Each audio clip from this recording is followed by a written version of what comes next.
రాష్ట్రంలో అభివృద్ధి జరుగుతుందంటారు, ఎలా ఉంది? అభివృద్ధి అన్నది చెప్పుకున్న వరకే, ఏ అభివృద్ధి కూడా ఎక్కడా లేదండి. పేదవాడు మరింత పేదవాడుగా ఉన్నాడు. ఎక్కడ కార్యక్రమాలు అక్కడ ఉన్నాయి. అవి మామూలుగా పేపర్లకు ఇవ్వడానికి ప్రచారం చేయడానికి మాత్రమే కనబడుతుంది తప్ప అంతకు మించి ఏమీ లేదు. ఏ అభివృద్ధి కూడా ఎక్కడా కనబడతలేదండి. రాష్ట్రంలో అభివృద్ధి అనేటువంటిది చాలా శూన్యమనే చెప్పాలి. ఎందుకనంటే అభివృద్ధి అంటే మౌలిక సదుపాయాలని కల్పించడం అనేటువంటిది ఉండాలి. ఇప్పటి వరకు కూడా ఎక్కడ మౌలిక సదుపాయాల కల్పనలో ప్రభుత్వము అసలు చొరవ చూపించలేదు. అలాగే మనకి జీవనాడైనటువంటి పోలవరం ప్రాజెక్టు ఇప్పటి వరకు 4 సంవత్సరాలు అధికారంలోకి వచ్చినా కూడా దాన్ని కూడా పట్టించుకున్నటువంటి పరిస్థితి లేదు. అభివృద్ధి అనేది ఎక్కడ కూడా కనిపిస్తున్నటువంటి పరిస్థితి అయితే మాత్రం లేదు. ఒక రాజధాని చూడలేనప్పుడు 3 రాజధానులు ఏం పరిపాలిస్తారు, ఏం చేస్తారు అంటే విడదీసి పరిపాలించే విధానాన్ని ఎక్కడో రాష్ట్రాల్లో జరిగినట్టు ఇక్కడ రాష్ట్రంలో జరిగితే మటుకు అది సరైనది కాదని నా భావన అండి.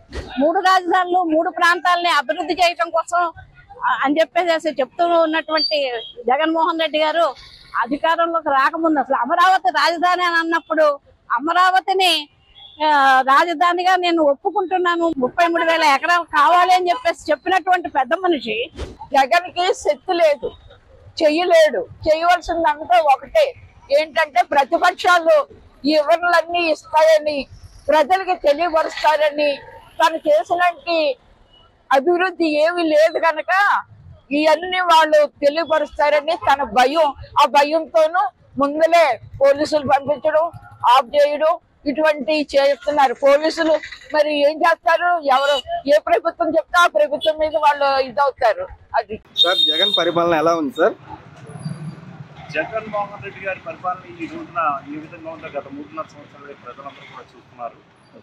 కేవలం సంక్షేమ కార్యక్రమాల పేరిట ఈ రాష్ట్రాన్ని అప్పుల ఊపులకి నెట్టివేసి ఎటువంటి అభివృద్ధి కార్యక్రమాలు లేక ఇన్ఫ్రాస్ట్రక్చర్ ఫెసిలిటీస్ ఏవి కూడా కల్పించి ఈ రాష్ట్రంలో ఎక్కడ చూసినా కూడా కనీసం మనిషి నడవడానికి కూడా రోడ్లు లేని స్థితికి ఈ రాష్ట్ర ప్రభుత్వ పరిపాలన అధ్వానంగా ఉంది.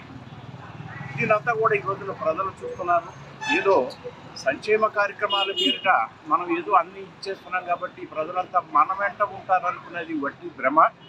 ఏ ప్రభుత్వం వచ్చినా సంక్షేమ కార్యక్రమాలు అమలు చేస్తుంది దేశంలో. కాబట్టి ఈ ప్రజలందరూ కూడా వచ్చే ఎన్నికల్లో ఖచ్చితంగా వైసీపీ ప్రభుత్వానికి ఎటువంటి గుణపాఠం నేర్పుతారో భవిష్యత్తే నిర్ణయిస్తుంది. ప్రజలందరూ ఆ రోజు కోసం ఎదురు చూస్తున్నారు. Okay, thank you sir. Jagan Reddy పాలనలో ఎస్సీలకి చాలా అన్యాయం జరుగుతుంది. కానీ అన్యాయం అనేది బయటికి చూపించడానికి ఏమో వాళ్ళు ఏదో మేము న్యాయం చేస్తున్నాం అంటున్నారు. కానీ వాళ్ళు చూపించినట్లు ఎక్కువ పర్సెంట్ విద్యార్థులకు కానీ లేదనుకుంటే ఎస్సీలకు సంబంధించి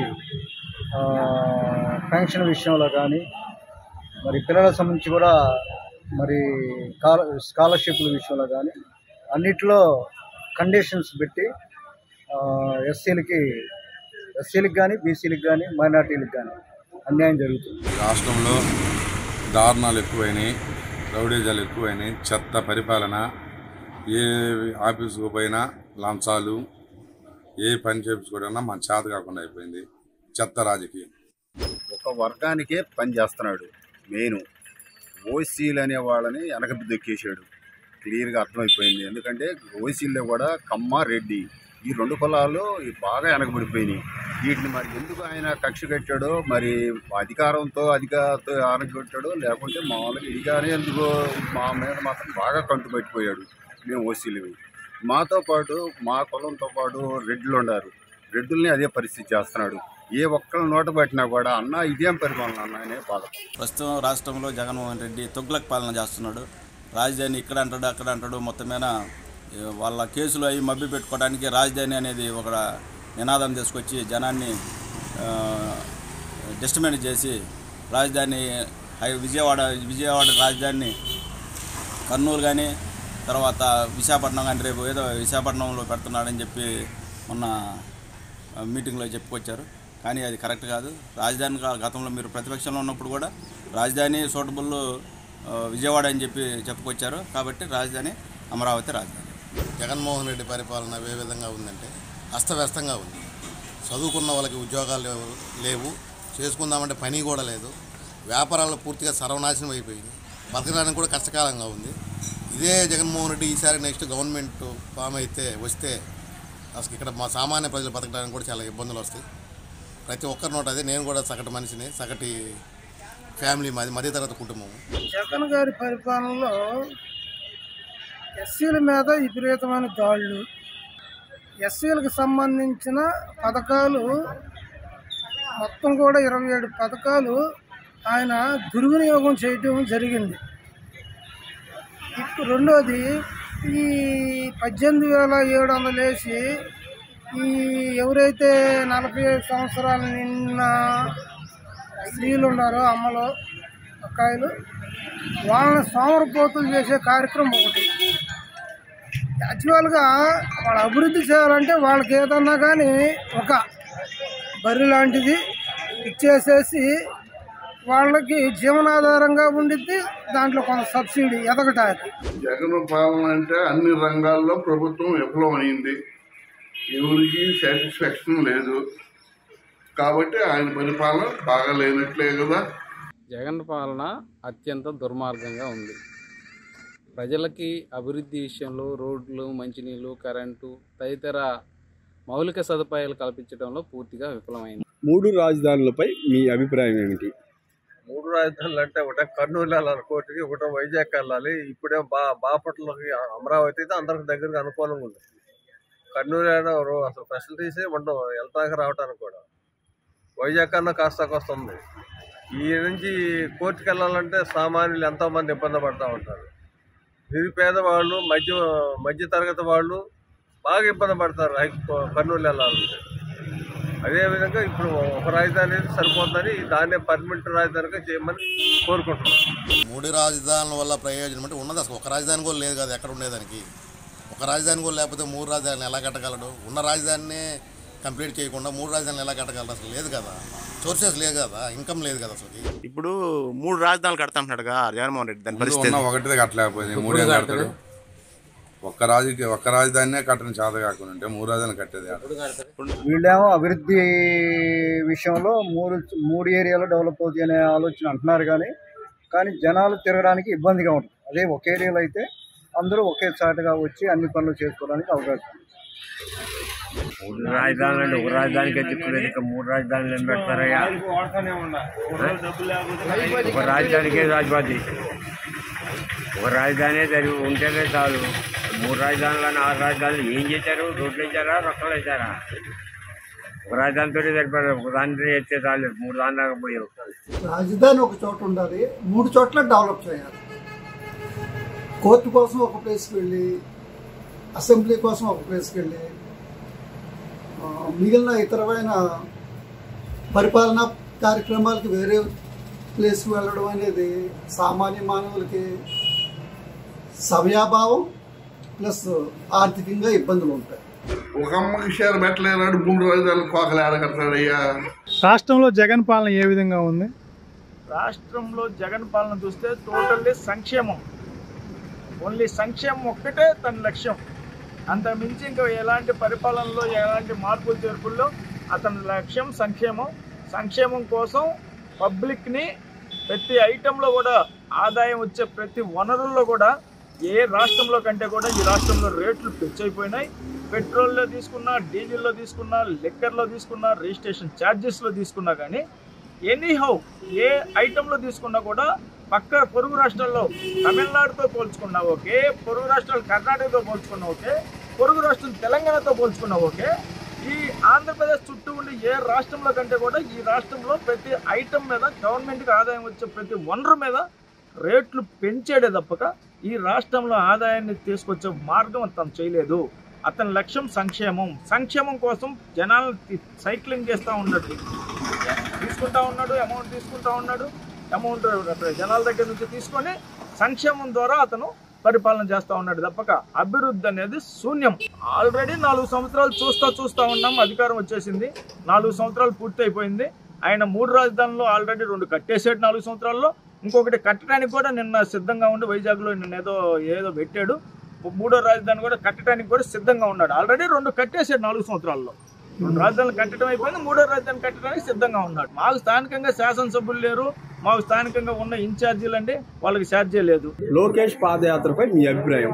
బడుగు బలహీన వర్గాల గొంతుకై వారి సమస్యల్ని ప్రభుత్వం దృష్టి తీసుకెళ్ళి రేపు రాబో రోజుల్లో మరి ప్రభుత్వ మార్పుకై మరి పేద ప్రజలకు ఏమేమి చేయాలని దాన్ని ఉద్దేశించి వారి అభివృద్ధికి ఆకాంక్షించి వారు మెరుగైన జీవితం పొందాలని యువతి ఉద్యోగాల కోసం, పరిశ్రమలు రాబట్టడం కోసం, యువత ఎలాంటి సమస్యలు ఎదుర్కొంటుందో వాళ్ళకి ఏమేం కావాలో తెలుసుకోవడం కోసం పాదయాత్ర చేయడం చాలా ఆనందదాయకం.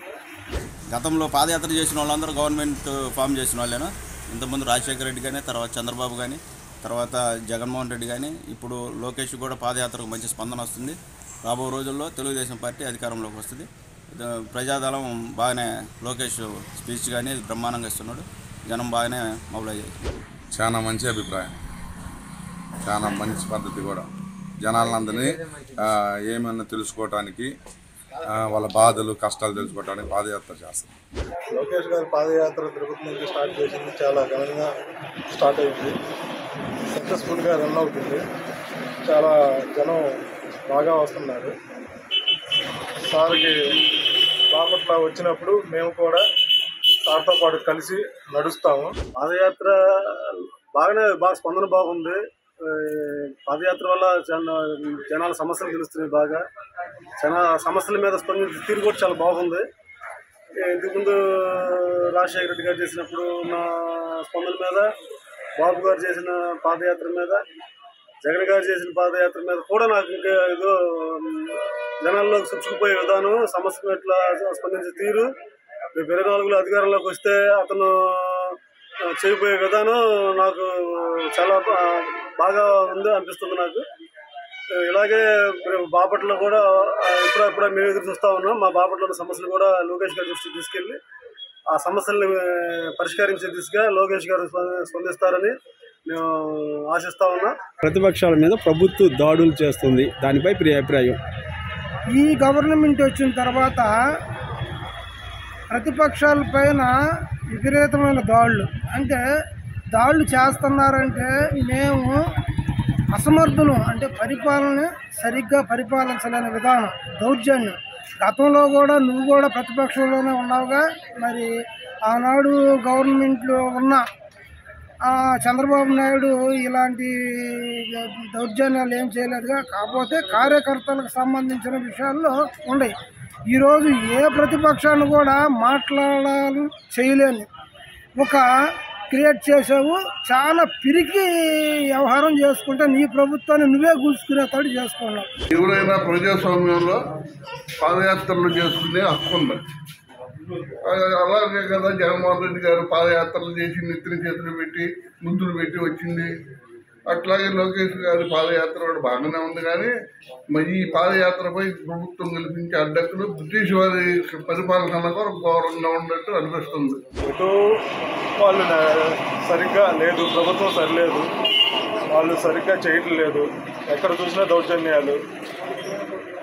ఇప్పుడు ఇలా అవకాశం ఇస్తే లోకేష్ గారికి జనం బాగా వస్తున్నారు ఎక్కువగా అని చెప్పేసి వీళ్ళు ఆయన పాదయాత్రను అడ్డుకుంటున్నారు. మన భారత రాజ్యాంగం ప్రకారం, అంబేద్కర్ ఇచ్చిన రాజ్యాంగం ప్రకారంగా ప్రతి ఒక్క మనిషికి ఒక స్వేచ్ఛ ఉంది, వాక్ స్వాతంత్ర్యం అని. కానీ వాళ్ళ ఫీలింగ్స్ని వ్యక్తపరిచే హక్కు మనకు ఉంది. అలాంటి దాన్ని హరిస్తామంటే రాజ్యాంగాన్ని మనం హరించినట్లే.